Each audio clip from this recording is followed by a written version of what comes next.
What troubles me about the debate now with the southern border is it is one half of the immigration equation. Yes, we need order at the border. Yes, we need to have changes in the laws that reflect the reality of the overwhelming numbers from all over the world who are coming to our shores and our border. But there is also an incredible demand for legal immigration into this country even now. The presiding officer, my colleague from the state of Illinois, has legislation which addresses one aspect of that. Her bill, and I hope I describe it accurately, says that if you're an undocumented person in this country and you can pass the physical and the required test, background test, the like, you can serve in our military, and if you do it honorably, we will make you citizens of the United States. Do we need that? Do you know what the recruiting numbers are at the Army and the Navy and the Air Force? They can't reach their quotas each month. They can't find enough people to join our military forces. And there are those who are undocumented who want the chance to serve and risk their lives for this country. Should we give them the chance? I think we should. Well, there you have it from one of the most vile, disgusting, treasonous, corrupt pieces of shit ever to grace the Democrat Party, Dick Durbin. Never found an enemy of the United States that wasn't his friend. Now, according to what I learned today, Durbin failed to mention a few other key details about the Chi-Com illegal invading scumbags coming through the Democrat open border. And the rhinos. Reports are, since the installation of the pedophile regime, approximately minimum 1,000 Chi-Com military-age men are coming through the open border per day. That's 30,000 a month for 4 years. Add that up. Now, we're told over and over by the open border zealots that these men are coming here to escape war-torn countries and oppression. Is China at war right now with anyone? Is anyone invading China, attacking China? No. And these military-aged men, they have no wives, they have no children, or did they just leave them behind? You don't flee a war-torn country, as the Democrats are spewing, and leave your women and children behind. No, they're military-aged men coming into this country, being given $2,000 a month, cell phones, ID cards, free food, clothing, transportation, and being positioned throughout the United States in key locations.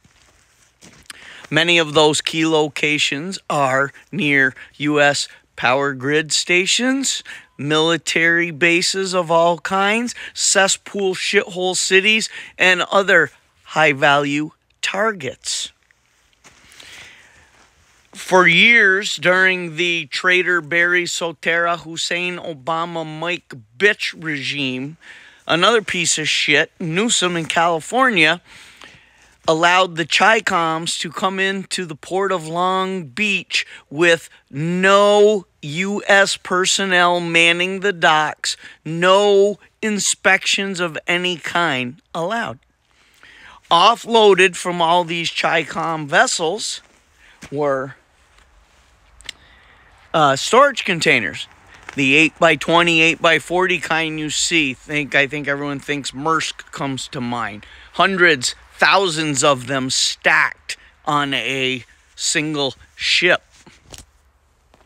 Well, inside these storage containers were uniforms of American police, fire, rescue, military, security, border patrol, RPGs, weapons, AK-47s, you name it, they came across. Some of the storage containers are reported to be missile launchers themselves. The storage container was brought to an area, set up. When it's called for, the top opens, uprises the arm with the missile already loaded. Those were done, have been done since 2008, 2009. 13, 14 years of our country being invaded, attacked, occupied, without a shot being fired. These military-aged, illegal invading scumbags were not, in my opinion, brought here to join the U.S. military in any way, shape, or form. The only truth that Turban Durbin probably said was that recruiting numbers are down across the military. Well, there's a couple reasons for that. One is snowflake, woke, tard, anti-American little commie bitches that have been raised in this country. And the other is the PBJ took care of a lot of people. Who wants to go fight for people that stand for nothing, that hate you? Even the woke, tard little idiots realize that they'd just be fodder, sent to another cesspool shithole country to die so that the elites and the politicians can rebuild and the military-industrial complex and they all get rich together. No. No. And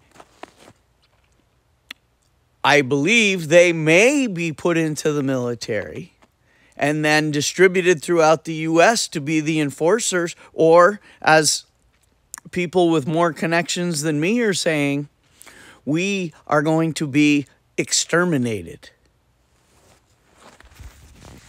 They don't need us. They don't want us. You know damn well the elites want 90% of the population gone. And they want to start with the U.S. because as we go, the rest of the world goes. We are the only ones who stand up for ourselves. And now they have imported probably 50 million other illegal scumbag invaders over the last 10 years to be the worker slaves they need. These people do not have our ethics, our morals, our culture. They don't need to adapt to our way of life, nor do they want to, because we're not going to be here for them to adapt to. The people who are going to take over the former United States need enslaved people who will work for food and clothing and be happy as a pig in shit until they decide to rise up, and then they'll exterminate them. So who knows when this is all going to go down. There's no way that the people that are coordinating the occupation and invasion of the United States are going to allow a 2024 election, especially if it's Trump that's going to be president, unless he's all part of it. And I'm not convinced that's not real either.